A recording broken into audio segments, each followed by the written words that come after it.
Hello guys, welcome back to our channel. അങ്ങനെ സംഗീതത്തിന് വേണ്ടി തന്നെ സമർപ്പിക്കാൻ ഒരുങ്ങുകയാണ് ശ്യാമ. ഇനിയുള്ള തന്റെ ജീവിതം പൂർണ്ണമായും സംഗീതത്തിന് വേണ്ടി മാത്രമായിരിക്കുമെന്ന് ശ്യാമ തന്റെ കണ്ണന് സത്യം ചെയ്തു നൽകുന്നു.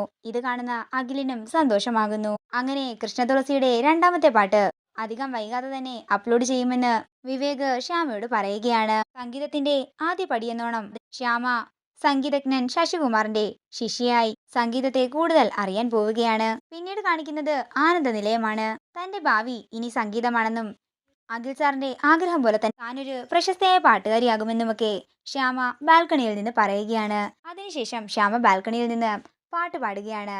അങ്ങനെ പാട്ടിൽ ലയിച്ചു പോകുന്ന ശ്യാമയുടെ പാട്ട് അല്പം ഉറക്കെയാകുന്നു. ഇത് കേട്ടുകൊണ്ട് സംശയത്തോടെ ഐശ്വര്യ വരുമ്പോൾ ശ്യാമ പാട്ട് പാടുന്നതാണ് ഐശ്വര്യ കാണുന്നത്. ഈ കാഴ്ച കണ്ട് ഒരു ഞെട്ടലോടെ നിൽക്കുകയാണ് ഐശ്വര്യ.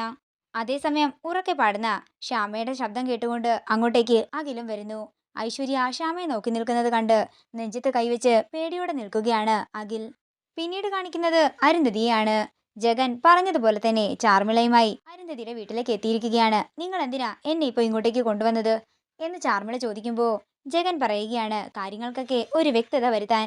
അങ്ങനെ ചാർമിളയോട് സംസാരിച്ചതിന് ശേഷം അരുന്ധതി പറയുകയാണ്, എനിക്ക് ഈ ചാർമിളയുടെ കാര്യത്തില് എന്തൊക്കെയോ സംശയം തോന്നുന്നു. ഇവള് കൃഷ്ണ തുളസിയാണെന്ന് എനിക്ക് തോന്നുന്നില്ല.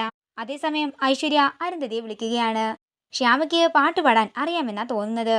ഇന്ന് ഞാൻ ബാൽക്കണിയിലേക്ക് ചെല്ലുമ്പോൾ അവൾ അവിടെ പാട്ട് പാടുന്നത് ഞാൻ കണ്ടു. എനിക്ക് വിശ്വസിക്കാനേ ആകുന്നില്ലെന്നൊക്കെ ഐശ്വര്യ പറയുമ്പോൾ ഇതൊക്കെ കേട്ട് ഞെട്ടലോടെ നിൽക്കുകയാണ് അരുന്ധതി. അങ്ങനെ ഫോൺ വെച്ചതിന് ശേഷം അരുന്ധതി വിസ്മയോട് പറയുകയാണ്, ആ ശ്യാമ നമ്മളെ ചതിക്കുകയാണെന്നാ തോന്നുന്നത്. ഐശ്വര്യ എന്നെ ഇപ്പോൾ വിളിച്ചത് ശ്യാമ പാട്ട് പാടുന്നത് അവള് കണ്ടത്രേ. ഇനി ശ്യാമ എങ്ങാനുമാണ് കൃഷ്ണ തുളസിയെങ്കിൽ ഇനി അവളെ വെച്ചോണ്ടിരിക്കാൻ പാടില്ല. അവളുടെ കഥ നമ്മൾ തന്നെയാകും തീർക്കുന്നത്. ഇത് കേൾക്കുന്ന വിസ്മയയും അരുന്ധതിയുടെ അഭിപ്രായത്തോട് യോജിക്കുന്ന രീതിയിൽ തലയാട്ടുകയാണ്.